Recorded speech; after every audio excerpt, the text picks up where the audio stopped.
पूर्णत्वाच्या दिशेनं नेली त्या सावित्रीबाई फुले आणि महात्मा ज्योतिबा फुले यांच्या प्रतिमेचं पूजन आणि दीप प्रज्वलन या ठिकाणी संपन्न होत आहे। माझी सर्वांना विनंती आहे की आपण सर्वांनी आपण जोरदार टाळ्यांनी या ठिकाणी अभिवादन करायचं आहे। बोला महात्मा ज्योतिबा फुलेंचा। आवाज मोठा आला पाहिजे। आपण सावित्रींच्या लेकी आहोत। माझी विनंती आवाज कसा आपला बुलंद पाहिजे। महात्मा ज्योतिबा फुलेंचा, सावित्रीबाई फुलेंचा। क्रांतीची ज्योत आणि स्त्री शिक्षणाची चळवळ सावित्रीबाई फुले यांचा भव्य दिव्य असं देखणं स्मारक उभं राहत आहे आणि या स्मारकाचं आणि त्याचबरोबर महिला मंडळी आपल्या सर्वांच्या प्रशिक्षणासाठी प्रशिक्षण केंद्र उभं राहत आहे आणि त्याचं भूमिपूजन आज या ठिकाणी संपन्न होत आहे। माझी सर्वांना विनंती आहे मान्यवर मंडळी व्यासपीठावरती अस्वस्थ होत आहे आणि यानंतर आपण मान्यवर मंडळींचा या ठिकाणी खऱ्या अर्थानं स्वागत करतो। माझी अन्न व नागरी पुरवठा मंत्री सन्माननीय चंद्रजी भुजबळ।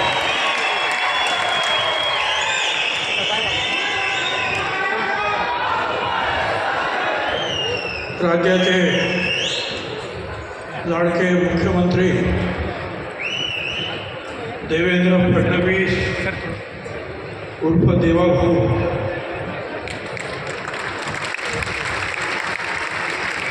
सभापती राम शिंदे, आमचे सहकारी मंत्री शंभूराजे देसाई, जयकुमार गोरे, मकरंद जाधव, मनोज कायंदे, अतुल बाबा भोसले, मनोज गोरपडे, रुपाली चाकणकर, समीर भाऊ भुजबळ, राम सातपुते, सर्व लोकप्रतिनिधी, एकनाथराव डवळे, त्याचप्रमाणे जिल्हाधिकारी,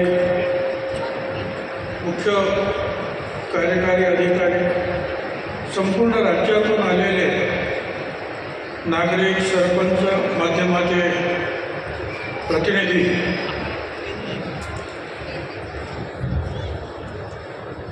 मला आनंद वाटतो आमचे सहकारी जयकुमार गोरे आणि त्यांच्या सहकार्याने मेहनत घेऊन अतिशय चांगला माहोल, एवढी मोठी उपस्थिती पहिल्यांदाच नायगावला लाभलेली आहे।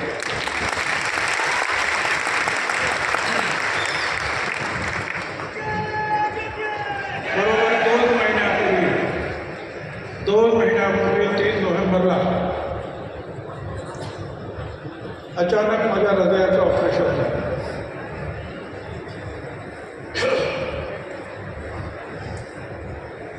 आणि आज 2 महिने झाले मुख्यमंत्री महोदय वगैरे सगळे आले, डॉक्टरांची परवानगी घेतली। म्हणजे बाबा मला ह्या कार्यक्रमाला जायची परवानगी दिली। ते म्हणाले ठीक आहे, या कार्यक्रमाला जा, लवकर या, पण अजून 1 महिन्याचे आहे बाहेर पडून। आज 195वी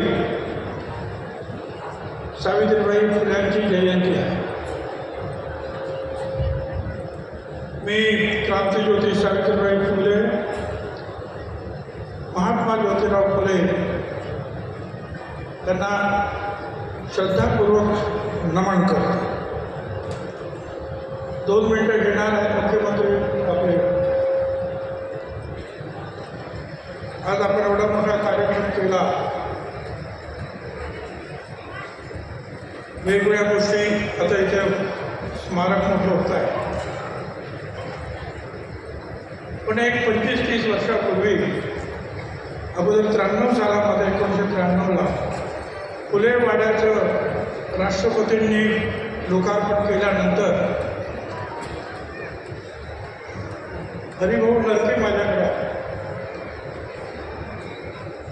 ते म्हणाले, नायगावला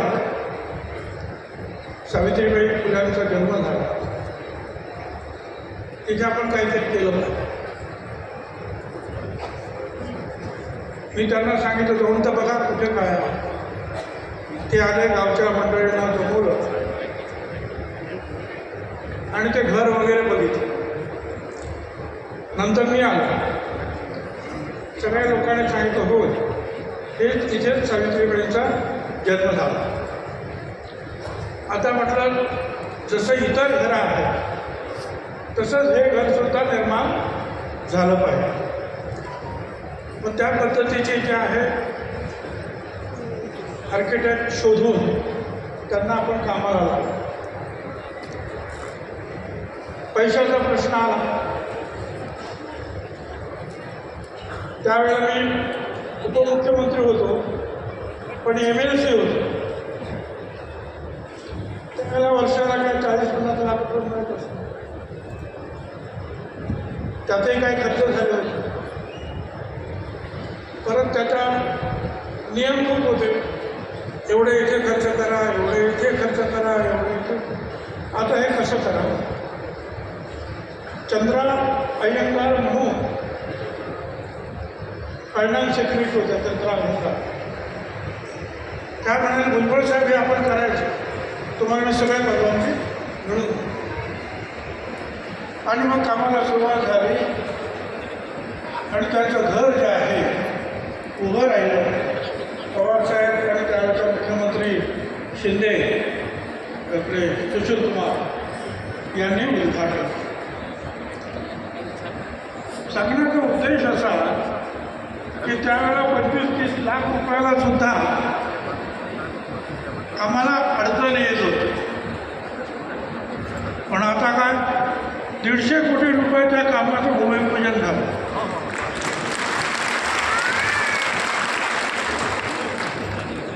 देवा देता है तो छप्पर फाड़ के देता.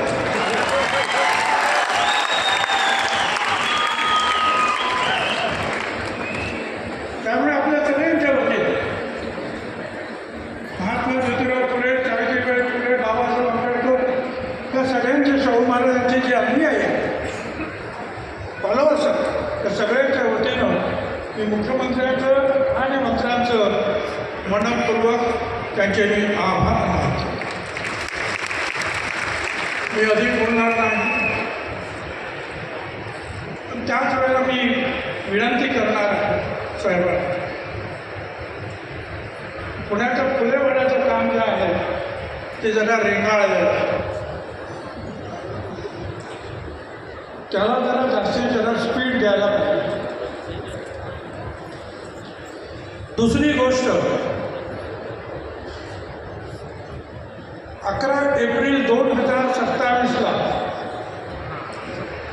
महात्मा ज्योतिराव फुले यांची 200वी जयंती आहे. आणि या देशाचे प्रधानमंत्री आदरणीय नरेंद्र मोदी साहेब यांनी जाहीर केलं आहे की ही 200वी जयंती जी आहे महात्मा ज्योतिराव फुल्यांची 200वी जयंती ही आम्ही देशभर साजरी करणार.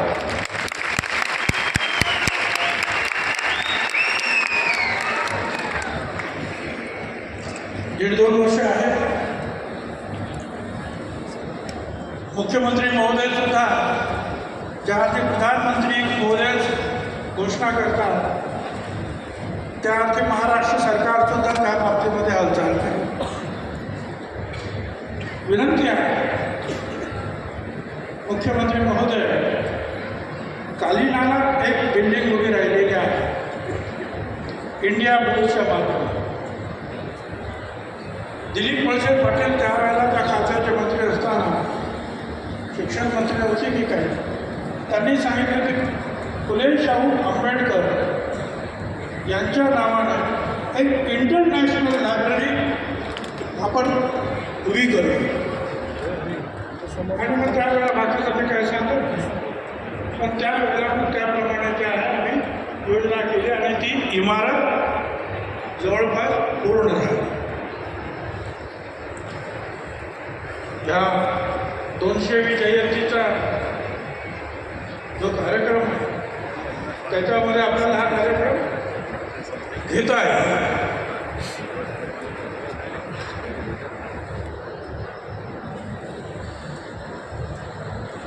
आता आधी काही बोलत नाही, परंतु मला एक पत्र कोणीतरी आणून दिलं गावच्या लोकांनी.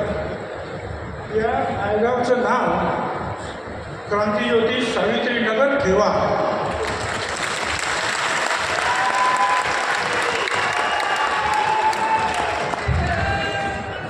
आमच्या सगळ्यांचीच विनंती आहे, आपण त्याचं जरूर त्या बाबतीमध्ये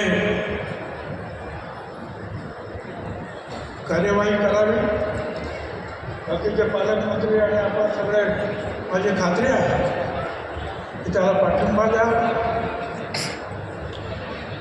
इथे महासचिवने सुद्धा काहीतरी जागा मागितली.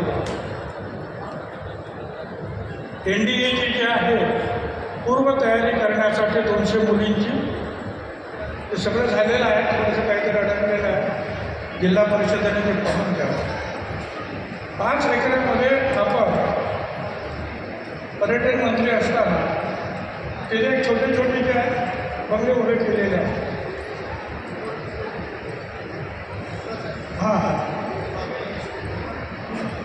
माझं म्हणणं आहे की त्याचा चांगला उपयोग जो आहे आपण करून घेतला पाहिजे. लोक येतात ते आधी अभ्यास करतील, त्याच्यावर ग्रंथ घेतील. हल्ली अमेरिकेतून आलेल्या गेम आंबेड त्यांनी सुद्धा त्या महात्मा ज्योतिराव आणि सावित्रीबाई फुल्यांवर मोठी पुस्तकं. तर अशा रीतीने हा अभ्यास आणखी पुढे जावा, त्यासाठी निश्चितपणे आपण प्रयत्न करा, अशी माझी खात्री आहे की पुन्हा एकदा मुख्यमंत्री आणि त्यांच्या सर्व सहकाऱ्यांचं मनापासून अभिनंदन करतो.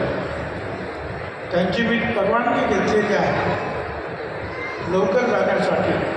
आपण सुद्धा परवानगी द्यावी. धन्यवाद. जय ज्योती, जय साहेब. धन्यवाद माननीय श्री छगनरावजी भुजबळ. कर्तृत्वाची महती नायगावच्या कणाकणात, कृतज्ञ आपल्या स्मृती आमच्या मनामनात. माजी आमदार श्री बळीराम शिरस्कर. चित्रफितीच्या माध्यमातून ते व्हिडिओच्या माध्यमातून गेली वर्ष क्रांतिज्योती सावित्रीबाई फुले ज्या नायकांच्या पवित्र भूमीने देशाला सामाजिक समतेचा आणि शिक्षणाचा महान विचार दिला, त्याच भूमीत आज इतिहासाचा एक सुवर्ण क्षण साकारत आहे. क्रांतिज्योती सावित्रीबाई फुले यांच्या जन्मस्थानी त्यांच्या विचारांचा, कार्याचा आणि संघर्षाचा गौरव करणारे एक भव्य स्मारक आकार घेत आहे. महाराष्ट्र राज्याचे ग्रामविकास व पंचायत राज मंत्री माननीय श्री जयकुमारजी गोरे यांच्या सातत्यपूर्ण, परिणामकारक आणि दूरदृष्टीपूर्ण पाठपुराव्यामुळे क्रांतिज्योती सावित्रीबाई फुले स्मारकाचा हा महत्वाकांक्षी प्रकल्प आज प्रत्यक्षात साकार होत आहे. या प्रकल्पासाठी नायगाव येथे सुमारे 10 एकर जागा अधिग्रहित करून महाराष्ट्राचे लाडके मुख्यमंत्री माननीय श्री देवेंद्रजी फडणवीस साहेब यांच्या सक्षम आणि दूरदृष्टीपूर्ण नेतृत्वाखाली महाराष्ट्र शासनाने 110 कोटी रुपयांचा भरीव निधी मंजूर केला आहे. जिल्हा परिषद सातारा यांच्या माध्यमातून या ऐतिहासिक स्मारकाची अंमलबजावणी केली जात असून आज माननीय मुख्यमंत्री श्री देवेंद्रजी फडणवीस साहेब यांच्या शुभ हस्ते या प्रेरणादायी प्रकल्पाचे ऐतिहासिक भूमिपूजन संपन्न होत आहे. स्मारकाच्या मध्यभागी क्रांतिज्योती सावित्रीबाई फुले यांचे प्रेरणादायी आणि भव्य असे 71 फूट उंच शिल्प येथे उभारले जाणार आहे. सुमारे 10 एकर परिसरात विकसित होणारे हे स्मारक विविध दालनं, शिल्पकला आणि मुक्त जागांच्या माध्यमातून एक समग्र अनुभव देणार आहे. सावित्रीबाई फुले यांच्या काव्य फुले आणि 52 कशी सुमृत रत्नाकर या साहित्य कृतींवर आधारित साहित्यिक दालनातून सावित्रीबाई फुले यांचे साहित्यिक योगदान आणि समाज सुधारक कार्य प्रभावीपणे उघडले जाईल. ध्वनिचित्रफित आणि फोटोग्राफी तंत्रज्ञानाच्या माध्यमातून सावित्रीबाई फुले यांचे जीवन कार्य अधिक सजीव आणि प्रेरणादायी स्वरूपात सादर केले जाईल. स्मारकाच्या पुढील टप्प्यात सावित्रीबाई फुले यांच्या क्रांतिकारी विचारांनी प्रेरित होऊन समाज परिवर्तन घडवणाऱ्या स्त्रियांच्या महत्त्वपूर्ण योगदानाचा सन्मान करणारे हॉल ऑफ ग्रेट वुमेन हे विशेष दालन उभारले जाणार आहे. या स्मारकाचा एक महत्त्वाचा भाग म्हणून महिलांसाठी निवासी प्रशिक्षण केंद्र उभारले जाणार आहे. या केंद्रात 30 ते 50 क्षमतेचे सुसज्ज प्रशिक्षण वर्ग, 300 महिलांसाठी भव्य सभागृह या सुविधा उपलब्ध असणार आहेत. या निवासी केंद्रामध्ये 200 ते 250 महिलांसाठी सुनियोजित निवास व्यवस्था असणार असून दूरवरून आलेल्या महिलांना पूर्णवेळ प्रशिक्षण घेण्याची संधी मिळणार आहे. येथे महिलांना महाराष्ट्र शासनाच्या कौशल्य विकास योजना, उमेद अभियान, लखपती देवी योजना तसेच उद्योजकता, कला आणि सामाजिक कार्य या विविध क्षेत्रांमध्ये प्रशिक्षण दिले जाणार आहे. स्मारक परिसरात 2 एकरांवर पसरलेले भव्य पटांगण विविध सांस्कृतिक आणि शैक्षणिक कार्यक्रमांसाठी वापरले जाणार आहे. क्रांतिज्योती सावित्रीबाई फुले यांच्या विचारांनी प्रेरित हे स्मारक आगामी पिढ्यांसाठी प्रेरणेचा अखंड दीपस्तंभ ठरणार आहे. सावित्रीबाई फुले यांची आज 195वी जयंती आणि या जयंतीचं औचित्य साधून आज या पवित्र भूमीला अभिवादन करण्याकरता उपस्थित असणारे या राज्याचे कर्तव्यगार मुख्यमंत्री आदरणीय देवेंद्र भाऊ फडणवीस साहेब, त्यांनीच मला सूचना केली की आता नावं कोणाची घेऊ नका. त्यामुळं मंचकावरच्या सर्व मान्यवरांची माफी मागून मंचकावरचे सर्व सन्मान्य मान्यवर मंत्रीगण, त्याचबरोबर सर्व उपस्थित मान्यवर आणि मोठ्या संख्येनं सावित्रीबाई फुलेंना अभिवादन करण्याकरता उपस्थित असणारे या राज्यामधील आपण सर्व सन्मान्य मान्यवर, वडीलधारी, माता भगिनी, पत्रकार बंधू आणि माझ्या तरुण सहकारी मित्रांनो, आज संपूर्ण देशभर क्रांतिज्योती सावित्रीबाई फुले यांची जयंती अतिशय आनंदाच्या आणि अतिशय मंगलमय वातावरणामध्ये हा सोहळा पार पडतो. आणि माझ्या या सातारा जिल्ह्यातल्या नायगावमध्ये माझ्या मतदारसंघामधल्या सावित्रीबाई फुलेंच्या जन्मगावी ते एक प्रकारचा हा सोहळा म्हणूनच दरवर्षी फार मोठ्या प्रमाणामध्ये हा कार्यक्रम साजरा केला जातो. मी प्रथमतः माझ्या वतीनं सावित्रीबाई फुलेंच्या पवित्र स्मृतीस विनम्र अशा प्रकारचं अभिवादन करतो. आणि आजच्या या कार्यक्रमाला राज्याचे प्रमुख आदरणीय देवाभाऊ, आमचे विधान परिषदेचे सभापती सन्मान्य राम शिंदे साहेब, या दोघांचंही मी माझ्या या मतदारसंघामध्ये किंबहुना या भूमीमध्ये मनापासून स्वागत करतो. खरं तर सावित्रीबाई फुले आणि ज्योतिराव फुले यांचं कार्य आपण शब्दामध्ये सांगू शकत नाही. 195व्या वर्षापूर्वी एकूणच समाजाची असणारी त्या काळची एकूण अवस्था अतिशय समाजामध्ये प्रचंड अशा प्रकारची दरी होती. शिक्षणाचा अभाव होता, लोकांमध्ये प्रचंड अशा प्रकारचं अज्ञान होतं आणि जातीमध्ये म्हणजे उच्च आणि नीच अशा पद्धतीचा भेदभाव होता आणि अतिशय अनिष्ट अशा प्रकारच्या रूढी त्या काळी होत्या. अशा काळामध्ये सावित्रीबाई फुले आणि ज्योतिराव फुलेंनी 1 जानेवारी 1848 साली पहिली मुलींची शाळा काढली आणि खऱ्या अर्थानं शैक्षणिक क्रांती ही त्या काळी त्यांच्या हातामधून घडली. एकूणच शिक्षण असेल, त्याच पद्धतीनं समाजामधल्या अनिष्ट रूढी अशा वेगवेगळ्या क्षेत्रामध्ये काम करण्याचा प्रयत्न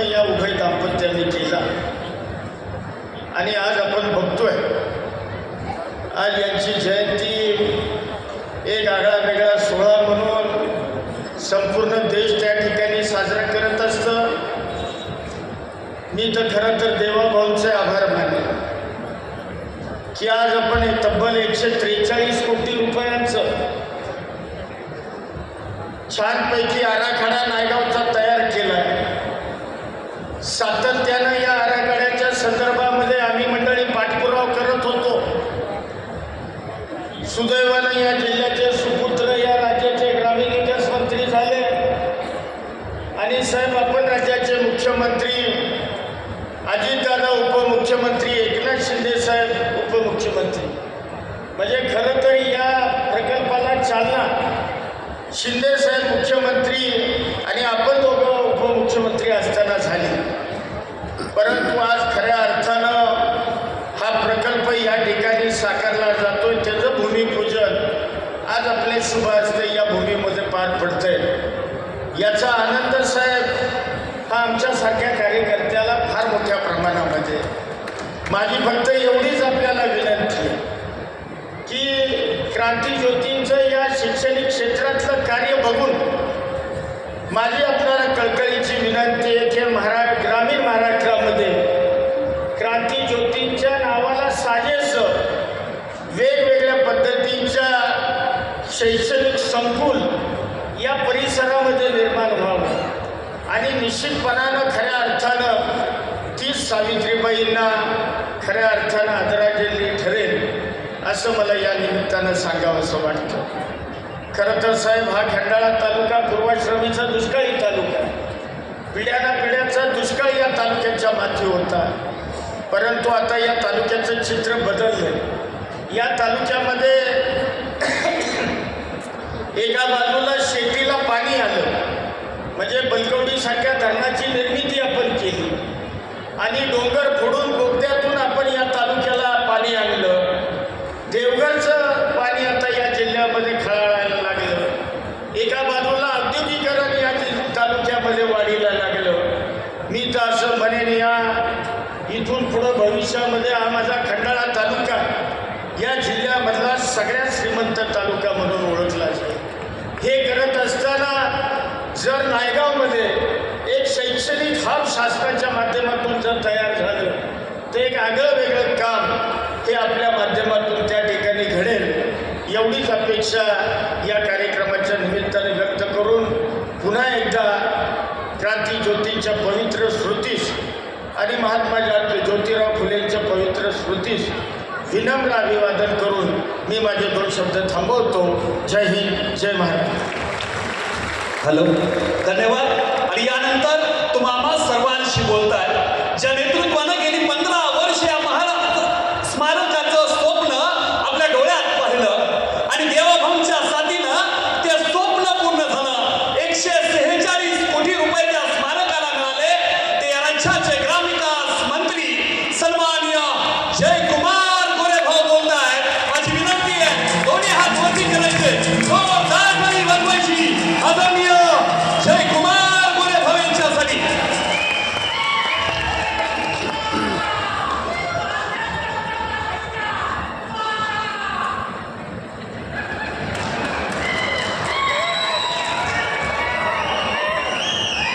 आज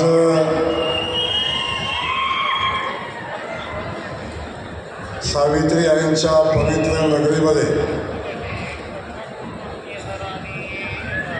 सावित्री आईंच्या जयंतीच्या निमित्ताने मी त्यांना पहिल्यांदा विनम्र असं अभिवादन करतो. आणि अभिवादन करत असताना आजचा दिवस हा महाराष्ट्रातल्या आणि देशातल्या जी लोक सावित्रीबाईंच्या विचारावर, महात्मा फुलेंच्या विचारावर, डॉक्टर बाबासाहेब आंबेडकरांच्या विचारावर प्रेम करतात, या सगळ्यांच्या दृष्टीनं आजचा दिवस हा ऐतिहासिक दिवस आहे की ज्या दिवशी आज सावित्रीबाईंची जयंती होत असताना गेल्या अनेक वर्षापासून त्यांच्या क्षमतेला साजेचं असं भव्य दिव्य स्मारक या नायगावच्या नगरीमध्ये उभं राहावं अशा पद्धतीच्या भावना आपल्या सगळ्यांच्या होत्या आणि त्या भावना सातत्यानं आपण पाहिलं. प्रत्येक जयंती दिवशी राज्याचे मुख्यमंत्री या नायगावला येतात, दर्शन घेतात. आपण सगळे या ठिकाणी येतो, दर्शन घेतो आणि स्मारकाचा विषय चर्चेला येतो. सातत्यानं हा विषय चर्चेतच राहिला, प्रत्यक्षात कधी आला नाही. आणि तो प्रत्यक्षात येण्यासाठी आपल्या सगळ्यांना वाट पाहायला लागली. राज्याचे मुख्यमंत्री देवाभाऊ होण्याची आज सावित्रीबाईंना अभिवादन करत असताना साहेब मनापासून आपल्याला धन्यवाद देईन, मनापासून आपलं कौतुक करेन आणि खऱ्या अर्थानं सावित्री आईच्या विचाराला न्याय देण्याची, हे शक्तिस्थान उभं करण्याची जी भूमिका आपण घेतलेली आहे त्या भूमिकेच्या पाठीशी आपण उभा राहिलात. मागच्या वर्षी बरोबर याच दिवशी साहेब आपण या ठिकाणी आलात आणि माझ्यासारख्या सामान्य कुटुंबातल्या जयकुमार गोरेला आपण ग्रामविकास खात्याचा मंत्री म्हणून जबाबदारी दिली. साहेब या ठिकाणी मला आठवतं मी आमदार होतो, जसा सावित्रीबाईंनी संघर्ष केला प्रस्थापित व्यवस्थेच्या विरोधात, तोच संघर्ष साहेब माझ्याही वाट्याला आला. पण हा संघर्ष वाट्याला येत असताना खऱ्या अर्थानं या सावित्रीच्या नगरीला, सावित्रीबाईच्या विचाराला न्याय देण्याची भूमिका आपण घेतला आणि या सावित्रीबाईंचं भव्य दिव्य स्मारक या नायगावमध्ये आज त्याचं भूमिपूजन झालं. मी आपल्या सगळ्यांना विनंती करेन, आपण सगळ्यांनी हात एकदा वरती करून देवेंद्र फडणवीस साहेबांच्यासाठी एकदम जोरदार टाळ्या आपण सगळ्यांनी वाजवल्या पाहिजे, त्यांचा आभार आपण मानले पाहिजे. साहेब कदाचित या राज्याला आपण मुख्यमंत्री म्हणून मिळाला नसता तर माझ्या सावित्री आईला न्याय मिळाला नसता, या नायगावला न्याय मिळाला नसता, या ठिकाणी सावित्र्यांचं स्मारक उभं राहिलं नसतं. आणि आज बरोबर 1 वर्षाने आपण या स्मारकाचं भूमिपूजन करण्यासाठी या ठिकाणी आलोय. फक्त आश्वासन दिलं नाही तर प्रत्यक्षात कृती या ठिकाणी होताना आपण या ठिकाणी आलात. आपलं मी मनापासून या ठिकाणी साहेब आभार मानतो, आपलं मनापासून स्वागत करतो. आणि आपल्यासोबत या ठिकाणी ज्यांनी आत्ताच आपले विचार व्यक्त केले आणि ज्यांनी आज सर्व सातत्याने या महाराष्ट्रामध्ये जिवंत ठेवली, ते आदरणीय छगन भुजबळ साहेब आपल्या सगळ्यांना मार्गदर्शन करून या ठिकाणी गेले, त्यांचं या ठिकाणी मी मनापासून स्वागत करतो. त्यासोबत पालकमंत्री शंभूराजे, या विभागाचे सन्माननीय आमदार आणि मंत्री महोदय सन्माननीय मकरंदजी पाटील, रुपालीताई चाकणकर, अतुल बाबा, मनोज घोरपडे, सन्माननीय मदनदादा भोसले, रामजी सातपुते आणि खास करून या ठिकाणी आलेले विदर्भातले बहिरामजी शिरस्कर, मराठवाड्यातून आलेले कल्याणजी आखाडे, समीरजी भुजबळ, राजेंद्र महाडोळे, अरुण आबा, चिन्मय, सगळ्यांची नावं या ठिकाणी घेतली पाहिजे. सगळ्यांचं नाव या ठिकाणी घेत नाही, परंतु खास करून साहेब या ऐतिहासिक क्षणाचे साक्षीदार होण्यासाठी सावता बाबांचे वंशज सावता महाराज वशेकर या ठिकाणी आलेले आहेत. त्यांचं एकदा जोरदार टाळ्या वाजवून आपण या ठिकाणी स्वागत करूया. आणि या सगळ्यांचं स्वागत करत असताना मी आपल्या सगळ्यांचं खास करून सावित्रीच्या आई लेकींचं या ठिकाणी मनापासून स्वागत करेन, देवाभाऊंच्या लाडक्या बहिणींचं या ठिकाणी मनापासून स्वागत करेन. आणि त्यासोबत आपण अखंड राज्यातनं आलेला सावित्रीच्या, महात्मा फुलेंच्या, छत्रपती शिवाजी महाराजांच्या विचारावर प्रेम करणारे आपण सगळे साहेब या ठिकाणी आलेले, गडचिरोलीतलं लोक या ठिकाणी आले, भंडारा, अकोला, सगळ्या जिल्ह्यातलं, मराठवाड्यातलं, सोलापुरातलं साहेब ज्या ज्या ठिकाणाहून शक्य होतं त्या त्या ठिकाणाहून या विचारावर प्रेम करणाऱ्या प्रमुख कार्यकर्त्यांना आपण निमंत्रण दिलं आणि ती सगळी लोक या ऐतिहासिक क्षणाचं साक्षीदार होण्यासाठी या ठिकाणी आलात. आपल्या सगळ्यांचं मनापासून मी स्वागत करतो, आपल्या सगळ्यांना मनापासून धन्यवाद देतो. आणि त्यासोबत पत्रकार बंधू, हा कार्यक्रम या ठिकाणी होत असताना आपण या गावचा सरपंच असतील, या गावातले सगळे गावकरी असतील, या सगळ्यांचं स्वागत करत असताना जिल्हा परिषदेचं प्रशासन, सन्माननीय CEO नागराजन मॅडम असतील, कलेक्टर असतील, या सगळ्यांचं या ठिकाणी मनापासून स्वागत करत असताना या स्मारकासाठी साहेब ज्या सचिवांनी मनापासून मेहनत घेतली आणि जी भूमिका मी मांडली त्या भूमिकेसोबत राहिले ते आमचे एकनाथजी डवले साहेब यांचंही मी मनापासून या ठिकाणी स्वागत करतो. एकदा जोरदार टाळ्या त्यांच्यासाठी वाजवल्या पाहिजेत, कारण हे सगळं करत असताना त्यांची भूमिका महत्त्वपूर्ण आमच्यासोबत होती, ते या ठिकाणी उपस्थित आहे. आपल्या सगळ्यांचं स्वागत करत असताना साहेब खऱ्या अर्थानं आता सावित्र्यांच्या विचाराला न्याय मिळेल या ठिकाणी भव्य दिव्य स्मारक उभं राहील. हे स्मारक उभं राहत असताना आपण सगळेजण बघतोय या ठिकाणी आम्ही नायगावला येतो. साहेब नायगावला आल्यानंतर एवढं मोठं सावित्र्यांचं नाव अख्ख्या देशभर आहे. परदेशामध्ये सावित्र्यांच्या विचारावर अनेक वेळा आपण काम करतो, पण हे करत असताना जेव्हा नायगावला आमचा माणूस येतो तेव्हा सावित्र्यांचं घर शोधावं लागतं, सावित्र्यांचं स्मारक शोधायला लागतं. आणि गेल्या अनेक वर्षापासूनची आमच्या सगळ्यांची जी खंत होती ती खंत प्रत्येक वर्षी आम्ही व्यक्त केली, परंतु त्याला प्रत्यक्ष मूर्त स्वरूप कधी आलं नाही. आणि आता या ठिकाणी 143 कोटीचं भव्य दिव्य स्मारक या ठिकाणी उभं राहतंय. साहेब 110 कोटी रुपयेचा टेंडर झालं, वर्कऑर्डर झाली, काम चालू होईल. पण हे करत असताना फायनान्स विभागानं आणि अन्य विभागाने याला कट लावून ते 110 कोटीपर्यंत आणलं. मी आपल्याला विनंती करतो साहेब, या सगळ्या व्यवस्था उभ्या करत असताना सावित्र्यांचं भव्य दिव्य स्मारक उभं करत असताना सावित्र्यांचा विचार जिवंत राहावा म्हणून ग्राम विकास खात्याच्या महिलांच्या सगळ्या प्रशिक्षणाच्या सगळ्या सुविधा आपण या स्मारकामध्ये करतोय. आणि त्या अनुषंगाने सावित्र्यांनी जो शिक्षणाचा धडा आपल्याला घालून दिला तो या ठिकाणी जिवंत ठेवण्याचं काम आपण या माध्यमातून करतोय. माझी आपल्याला विनंती आहे, 110 कोटीमध्ये हे काम संपणार नाही. या स्मारकाला अजून 50 कोटी रुपयाची आवश्यकता आहे ना. आपल्या सगळ्यांना माझी विनंती, आपल्या सगळ्यांच्या वतीने विनंती आहे साहेब, 150 कोटी रुपये त्याला अजून 50 कोटी रुपये या स्मारकासाठी द्यावेत. साहेब जागेचा विषय आम्ही सोडवत आणलाय, जवळजवळ 10 एकर जागा ही आम्हाला मिळते. माझी विनंती या ठिकाणी आहे, MTDCची बाजूची 2 एकर जागा आम्ही सातत्याने या स्मारकासाठी मागतोय. आणि सुदैवानं पालकमंत्री आणि पर्यटन मंत्री आमच्या जिल्ह्याचे आहेत. माझी त्यांना विनंती आहे, या ठिकाणी ही जी जागा आहे ती आपण आमच्या सावित्र्यांच्या स्मारकासाठी हँडओव्हर करावी. आपण ती भूमिका स्मारकाचा एक भाग म्हणून आपण द्यावी आणि ते काम तातडीनं व्हावं. जे साहेब सांगतील त्यानुसारच तुम्ही काळजी करू नका, पण पुढच्या वर्षी मागणी करायला लागू नये याची आपण काळजी करावी, अशा पद्धतीची विनंती या निमित्ताने मी आपल्याला करतो. साहेब एका बाजूला सावित्र्यांचं स्मारक आपण या ठिकाणी उभा करतो, दुसऱ्या बाजूला साहेब महात्मा फुलेंचं मूळ गाव कडगुण आहे. महात्मा फुले मूळ कडगुणचे आणि सुदैवानं साहेब तुमच्या पुढे उभं राहिलेला जयकुमारचं मूळ गाव कडगुण आहे. महात्मा फुलेंचं आडनाव गोरे आहे साहेब, माझं आडनाव गोरे आहे.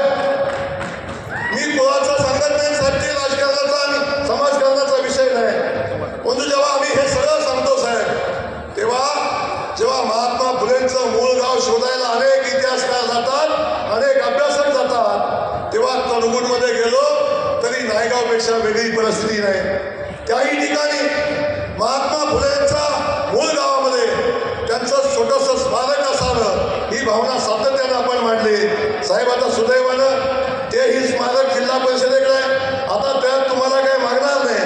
मी ग्रामविकास खात्याकडून त्या कडगुणमध्ये सुद्धा महात्मा फुलेंचं भव्य दिव्य स्मारक उभं करण्याचा निर्णय ग्रामविकास खात्याच्या माध्यमातून या ठिकाणी आम्ही घेतोय आणि तेही भव्य दिव्य स्मारक तिथं उभं राहील.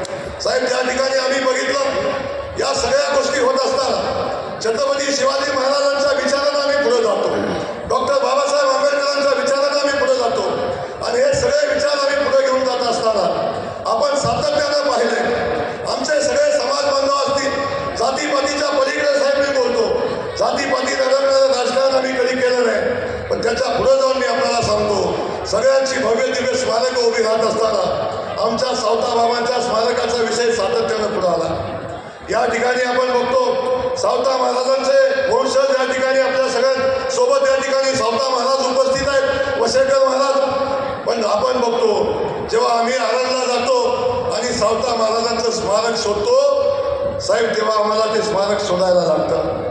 मी पुन्हा एकदा आदरणीय देवेंद्र फडणवीस साहेबांना धन्यवाद देईन. आपल्या सगळ्यांना विनंती करेन, आपण सगळ्यांनी पुन्हा एकदा हात वरती करून टाळ्या वाजवल्या पाहिजे आणि आदरणीय देवेंद्र फडणवीस साहेबांचा आभार मानलं पाहिजे. साहेब, ते काम आपण हातामध्ये घेतलं आणि त्या ठिकाणी बघितलं 1000 लोकवस्तीच्या गावामध्ये जसं मंदिर असेल तेवढंच मंदिर आमच्या सावता बाबांचं आहे. पण आपल्याला सांगताना आनंद होतो, आदरणीय देवेंद्र फडणवीस साहेबांनी ज्याला आम्ही मागणी केली, आदरणीय सावयसाहेब असतील, मी असेल, आम्ही सगळ्यांनी मागणी केली आणि सगळ्यात पहिलं आरणला वर्गाचा दर्जा आपण देण्याचं काम शासनाच्या माध्यमातून साहेब केलं आणि हे दर्जा देऊन थांबलो नाही तर त्या स्मारकासाठी आम्ही पुन्हा 150 कोटी रुपये आपल्याला मागितले होते आणि त्या ठिकाणी 10 एकर जागा त्या ठिकाणी खरेदी करून ते स्मारक त्या ठिकाणी उभं राहावं अशा पद्धतीच्या भावना आम्ही व्यक्त केल्या होत्या. आणि सांगायला आनंद होतो साहेब, आपण तेही स्मारक जवळजवळ 10 एकर जमीन खरेदी करण्याचा निर्णय घेतला आणि त्याच्यासाठी 150 कोटी रुपये आपण मंत्रिमंडळाची मान्यता दिली. आपल्याला मनापासून धन्यवाद. हा सगळा विचार साहेब सातत्यानं आपल्या पाठीशी उभा राहील, कारण या विचाराला बळ देण्याचं काम आदरणीय देवेंद्र फडणवीस साहेबांनी केलेलं आहे. याची जाणीव या विचाराला सातत्याने राहील हे नेहमी या निमित्तानं आपल्याला सांगेन. पण साहेब, या सगळ्या गोष्टी होत असताना अनेक गोष्टी बोलण्यासारख्या आहेत, पण साहेब अधिकचा वेळ मी घेणार नाही. पण मी आपल्या सगळ्यांना या ठिकाणी सांगेन, अनेक वेळा या सगळ्या गोष्टीचा अभाव झाला. साहेब, राजकारणामध्ये अनेक वेळा या सगळ्या गोष्टी विचार केला जातो. अनेकदा शाहू फुले आंबेडकरांच्या नावाने राजकारण केलं जातं, परंतु शाहू फुले आंबेडकरांची ही जी ऊर्जा स्थानं, शक्ती स्थानं मजबूत झाली पाहिजेत अशा पद्धतीची भूमिका आजपर्यंत राज्यकर्त्यांनी घेतली नाही याची खंत सातत्यानं आम्हाला साहेब आहे. आणि ती भूमिका आपण घेतली. छत्रपती शिवाजी महाराजांचं भव्य दिवस स्मारक आपण उभं करताय, डॉक्टर बाबासाहेब आंबेडकरांचं स्मारक उभं करताय, सौंदील अहिल्यादेवीचं स्मारक उभं करताय. आपण ज्या ज्या ठिकाणी अशी ऊर्जा स्थानं, शक्ती स्थानं आहेत त्या सगळ्या शक्ती स्थानांना बळ देण्याचं काम साहेब आपल्या माध्यमातून होत असताना या विचाराला जिवंत ठेवण्याचं काम आपल्या माध्यमातून सातत्यानं होतंय. आणि हे करण्यासाठी साहेब आपल्याला मुख्यमंत्री व्हायला लागलं आणि आपले विचार या निमित्तानं आमच्या सगळ्यांच्या पाठीशी उभे राहिले याचा आम्हाला मनापासूनच आनंद आहे. साहेब, हे सगळे सावित्र्यांच्या विचाराचे असतील, महात्मा फुलेंच्या विचार असतील, सावता बाबांच्या विचाराचे असतील, किंबहुना छत्रपती शिवाजी महाराजांच्या विचाराची ही लोक असतील, कायम साहेब आपल्या उभी राहतील. आपण जी भूमिका घेऊन काम करताय त्या विचारासोबत आम्ही सगळेजण ठामपणे उभं राहू हा शब्द या निमित्तानं आपल्याला मी देतो. असे एक वेळा या सगळ्यांचा विचार करत असताना साहेब बाकी अनेक अन्य गोष्टी बोलण्यासारख्या आहेत. अधिकचा वेळ मी आपला साहेब घेणार नाही आणि अधिकचा वेळ न घेता मी आपल्याला पुन्हा एकदा विनंती करणार आहे की सगळी लोक आपल्यावर जीवापाड प्रेम करतात, सातत्याने आपल्या विचाराच्या पाठीशी उभे राहतात. या लोकांच्या हिताचं काम आपल्या हातून उत्तर असंच घडत राहो. आमच्या सगळ्या जनतेचे आशीर्वाद आपल्या पाठीशी उभे राहतील अशा पद्धतीच्या भावना व्यक्त करतो. आणि आपल्याला पुन्हा एकदा नायगावचा विषय, नायगावमध्ये साहेब सरपंचांनी मागच्या वेळी काही भावना व्यक्त केल्या होत्या. सुदैव कसं असतं बघा साहेब, मी हे सगळं ग्रामविकास खात्याकडे होतं. अनेकदा मी इथं येऊ नये असं वाटलं, परंतु साहेब ग्रामविकास खातंच तुम्ही मला दिलं.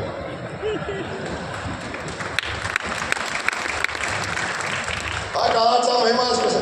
सावित्रीला न्याय देण्यासाठी देवेंद्र फडणवीस साहेबांना मुख्यमंत्री व्हायचं होतं आणि सावित्रीचा लेख साहेब मंत्री म्हणून यायचा होता. हे आपल्यामुळं साहेब शक्य झालं, आपल्याशिवाय हे शक्य झालं नसतं. पण पुन्हा एकदा या ठिकाणी सांगतो, या ठिकाणी आपण बघितलं नायगावकरांची सातत्यानं मागणी होती. यावर्षी साहेब सांगितलं होतं की नायगावकर आता यावर्षी काय मागणार नाही. मी खात्री केली, नायगावकरांच्या सगळ्या अपेक्षा मी पूर्ण केलेल्या आहेत आणि इथून पुढे सुद्धा या भूमीला काही कमी पडणार नाही हा शब्द या निमित्तानं आपल्याला देतो. आपल्याला मनापासून धन्यवाद देत असताना एक मागणी साहेब पुढे आलेली आहे. या नायगावला सावित्री आईचं नाव द्यावं अशा पद्धतीची भूमिका पुढे आलेली आहे आणि या सगळ्या लोकांची त्याला पाठिंबा आहे. मला वाटतं सरपंच आपला आपल्या गावाचा पाठिंबा असावा. जर आपण सगळ्यांनी तसा प्रस्ताव दिला शेवटी गावाचा विषय आहे. गावाची ग्रामसभा घेऊन आपण निर्णय घ्या साहेब. आम्ही सगळी मागणी करतोय आणि साहेब गावाने तसा निर्णय घेतला तर मात्र आपण त्या गावाला सावित्री यांचे नाव देण्याचा निर्णय आपण करावा अशा पद्धतीची अपेक्षा व्यक्त करतो. आपल्याला मनापासून धन्यवाद देतो. अगदी शिरस्कर साहेब, महाडोळे साहेब, कल्याण आकारे साहेब, अनेक लोक विदर्भातून मराठवाड्यातून आलेल्या सगळ्या जनतेचं मी मनापासून स्वागत करतो. आज आपण या ठिकाणी आलाय आणि साहेब आता इथून पुढचं जेव्हा ऑगस्ट महिन्यामध्ये सावता बाबांचं स्मारक आम्ही त्याचं भूमिपूजन करू त्या दिवशी पुन्हा एकदा आम्ही आपल्याला विनंती करू, त्या दिवशी आपण यावं अशा पद्धतीची अपेक्षा व्यक्त करतो. पुन्हा एकदा आपल्याला धन्यवाद देतो, थांबतो. जय हिंद, जय महाराष्ट्र, जय ज्योती, जय क्रांती. धन्यवाद आदरणीय जयकुमार गोरे भाऊ. एकदा जोरदार टाळ्या झाल्या पाहिजे त्यांच्यासाठी. आणि यानंतर या विचारपीठावरती व्यक्त होत आहे साहेब नायगावच्या बाबतीत अनेक घोषणा झाल्या पण गेल्या वर्षी शब्द दिला आणि या वर्षी पूर्ण झाला.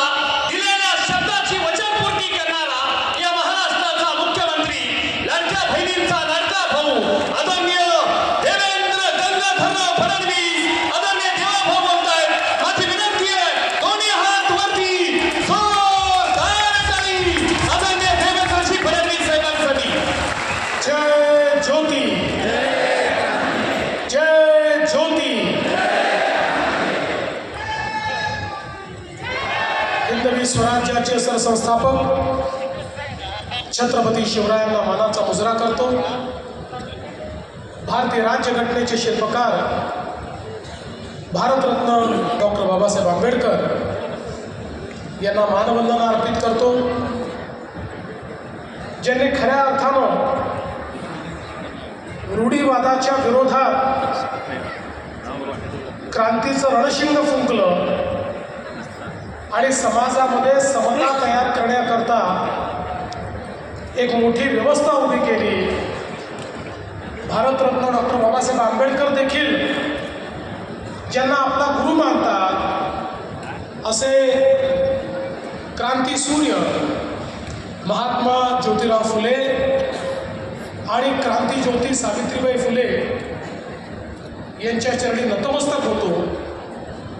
आजच्या या अतिशय महत्त्वाच्या दिवशी क्रांतीज्योती सावित्रीबाई फुले यांचं स्मारक, या स्मारकाच्या भूमिपूजन प्रसंगी मंचावर उपस्थित असलेले विधान परिषदेचे सभापती माननीय रामभाऊ शिंदेजी, आमचे ज्येष्ठ सहकारी, प्रकृती ठीक नसल्यामुळे आपल्याबद्दल ते लवकर गेले पण ज्यांनी महात्मा ज्योतिबा फुलेंच्या विचारांना नेहमीच आपल्या कृतीमध्ये उतरवण्याचं कार्य केलं ते माननीय छगनरावजी भुजबळ, आपले पालकमंत्री सन्माननीय शंभूराजे देसाई, ज्यांनी आजचा कार्यक्रम खऱ्या अर्थानं घडवून आणला असे राज्याचे ग्रामविकास मंत्री आणि सावित्री आईचे खरे सुपुत्र जयकुमार गोरेजी,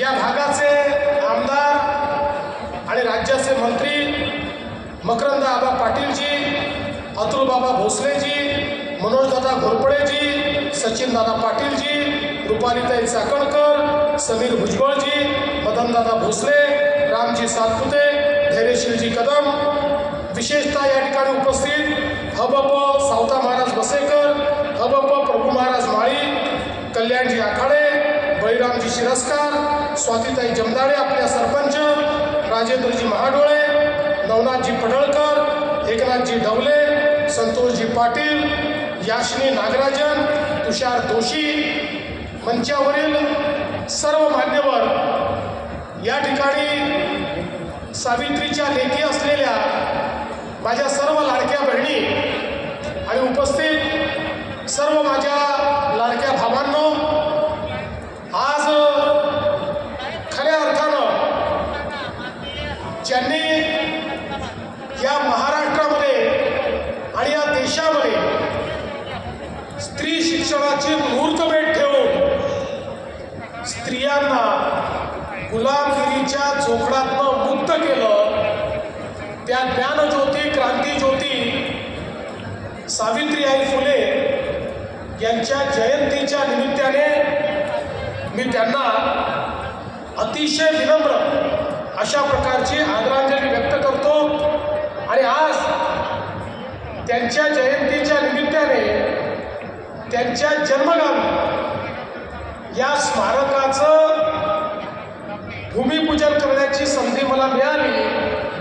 हे खरोखर मी माझं अतिशय मोठं भाग्य समजतो.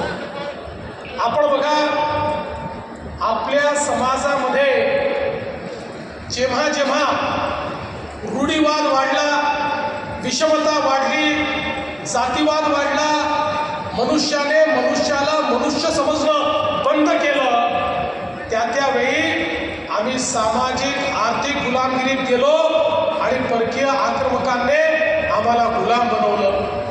आणि असाच एक कालखंड जो या देशामध्ये खऱ्या अर्थानं जातीपातीनं विभागलेला समाज, एकीकडे कोणीतरी उंच आहे, कोणीतरी खाली आहे, अशा पद्धतीची भावना ही समाजामध्ये रुजवण्याचा प्रयत्न होता. आणि त्याही परिस्थितीमध्ये सर्वात वाईट अवस्था जर कोणाची असेल तर आमच्या महिलांची होती. कुठल्याही समाजाच्या महिला असो, त्या महिलांना अत्यंत हीन अशा प्रकारची वागणूक देणं ही समाजामधली रूढी होती, ही समाजातली परंपरा होती. त्या ठिकाणी एखादी महिला विधवा झाल्यानंतर तिची संपत्ती देखील जायची. ती विधवा झाल्यानंतर तिला कुठले अधिकार नाही राहायचे. सतीसारखी प्रथा आमच्याकडे होती. विधवेला जणू काही ही अपशकुनी आहे अशा पद्धतीनं वागवलं जायचं. विधवेला आणि आमच्या मुलींना शिकण्याचा देखील अधिकार त्या ठिकाणी नव्हता. अशा परिस्थितीमध्ये क्रांतीचं रणशिंग फुंकणारे महात्मा ज्योतिराव फुले आणि त्या ठिकाणी ज्ञानज्योती क्रांतीज्योती सावित्रीबाई फुले यांनी या समाजातल्या रूढींच्या विरुद्ध एक मोठं बंड पुकारलं आणि हा निर्णय केला की स्त्रियांना अधिकार द्यावे लागतील, स्त्रियांना अशा पद्धतीनं वागवता येणार नाही. आणि म्हणून क्रांतीज्योती सावित्रीबाई फुले यांनी निर्णय केला की स्त्रियांना जर शिक्षण घेण्याचा अधिकार नसेल तर तो अधिकार मी देईन, मी स्त्रियांना शिकवीन. आणि त्यांनी पहिली शाळा त्या ठिकाणी सुरू केली. आणि त्या शाळेच्या माध्यमातून आपल्याला कल्पना आहे की भिडेवाड्याची शाळा सुरू झाल्यानंतर ज्या प्रकारे रूढीवाद्यांच्या त्रासाचा सामना त्यांना करावा लागला, चिखल फेकलं, शेड फेकलं, विष्ठा फेकली, दगडं मारली, पण त्या इतक्या हे ठरल्या नाहीत. एक प्रसंग आहे की क्रांतीज्योती सावित्रीबाई फुले यांनी महात्मा ज्योतिबा फुलेंना सांगितलं, मला अजून एक लुगडं हवं आहे.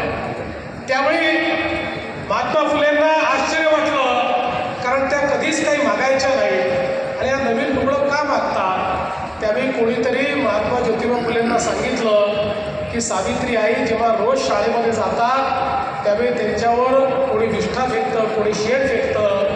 विद्यार्थ्यांना तशा अवस्थेत शिकवणं विद्यार्थिनींना हे चांगलं वाटत नाही. म्हणून एक अजून त्यांना लुगडं हवं आहे की त्या ठिकाणी जे खराब झालेलं लुगडं आहे ते बदलून त्या विद्यार्थ्यांना त्या शिकवतील. अन्यथा अशा पद्धतीनं जर त्या विद्यार्थिनींना त्यांनी शिकवलं तर विद्यार्थिनींच्या मनावरही त्याचे विपरीत परिणाम होतील. आणि लगेच महात्मा ज्योतिबा फुलेंनी एक नवीन लुगडं सावित्री आईंकरता घेतलं. आपण बघा किती संघर्षातून त्या ठिकाणी खऱ्या अर्थानं सावित्री आईंचं कार्य उभं राहिलं. सातत्याने वेगवेगळ्या पद्धतीनं जी मुलं आहेत त्या मुलांना शिकवण्याचं काम, मुलं दत्तक घेण्याचं काम, ज्यांचं कोणी नाही त्यांची आई ही सावित्री आई होती. ज्यांना समाजाने वाळीत टाकलं, ज्यांना समाजाने अस्पृश्य ठरवलं, त्यांना जवळ करणारी, त्यांना आपल्या पदरात घेणारी आमची सावित्री आई होती. आणि म्हणूनच खऱ्या अर्थानं या देशामध्ये ज्यांच्याकडे पाहून आपल्याला प्रेरणा मिळते अशी जी नावं आहेत त्यातलं एक प्रमुख नाव जर कुठलं असेल तर ते क्रांतीज्योती सावित्रीबाई फुले यांचं त्या ठिकाणी नाव आहे.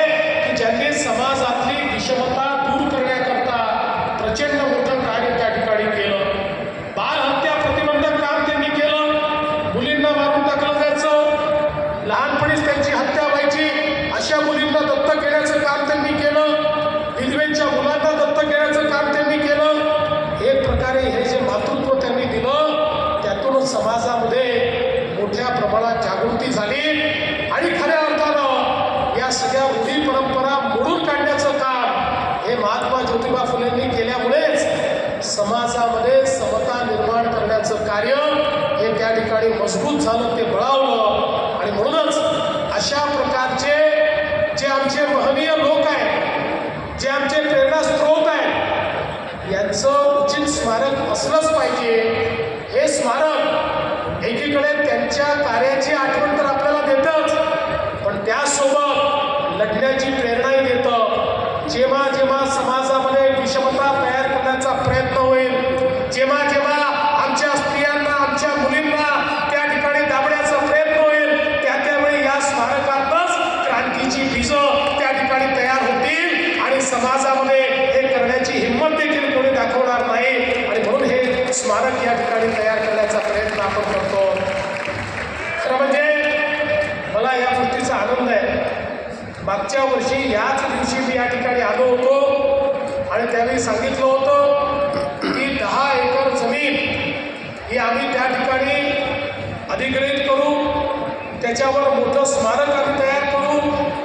मी घोषणा केली आणि घोषणा केल्यानंतर गमतीने आमच्या जयकुमार भाऊंना सांगितलं, म्हटलं जयकुमार भाऊ, घोषणा करणं मुख्यमंत्र्याचं काम असतं, पण घोषणा अंमलात आणणं हे मंत्र्याचं काम असतं. त्यामुळे आता जबाबदारी तुमच्याकडे दिली. आता हे स्मारक झालं पाहिजे, ही तुमची जबाबदारी आहे. मला अतिशय आनंद आहे की जयकुमार भाऊंनी रेकॉर्ड स्पीडमध्ये याचं सगळं काम या ठिकाणी पूर्ण केलं. आम्ही त्यांच्या पाठीशी होतो.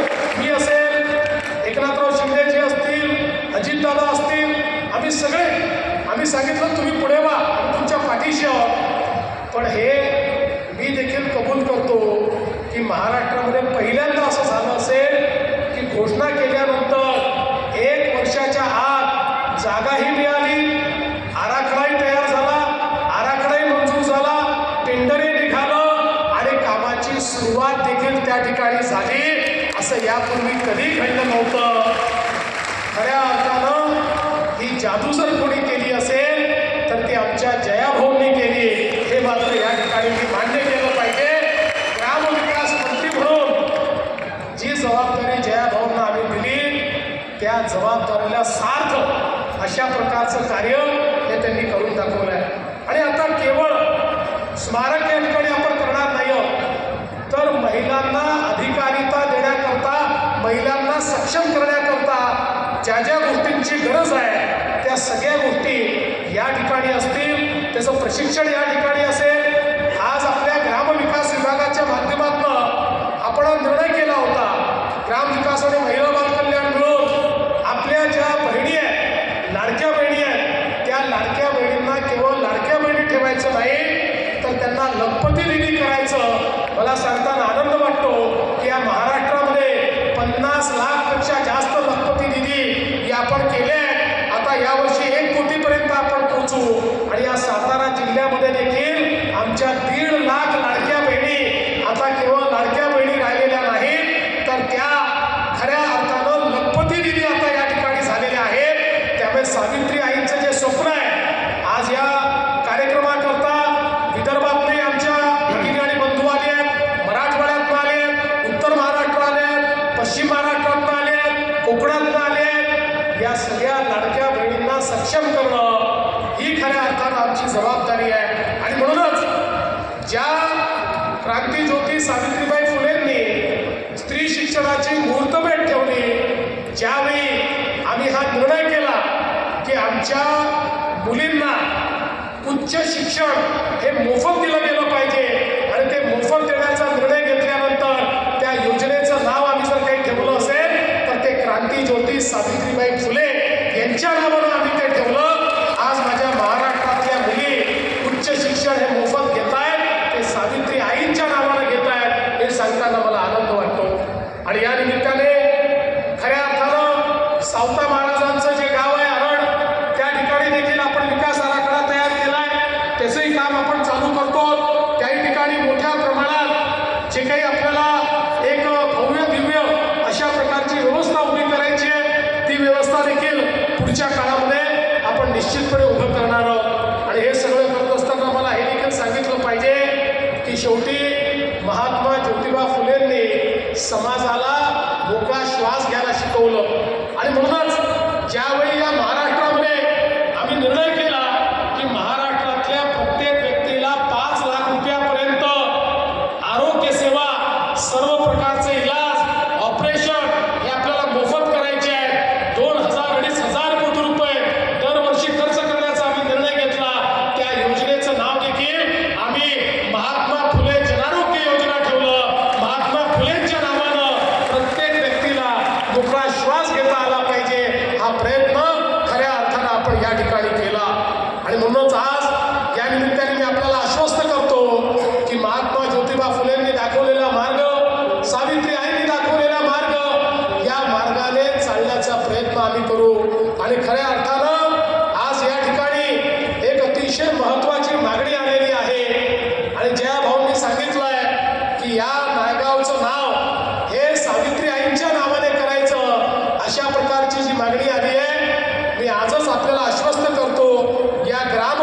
आमचं मंत्रिमंडळ त्याला मान्यता देईल आणि या ठिकाणी खऱ्या अर्थानं नायगावचं नाव सावित्रीबाईंच्या नावाने करण्याचा निर्णय आपण करू, अशा प्रकारचा विश्वास आपल्या सर्वांना मी देतो.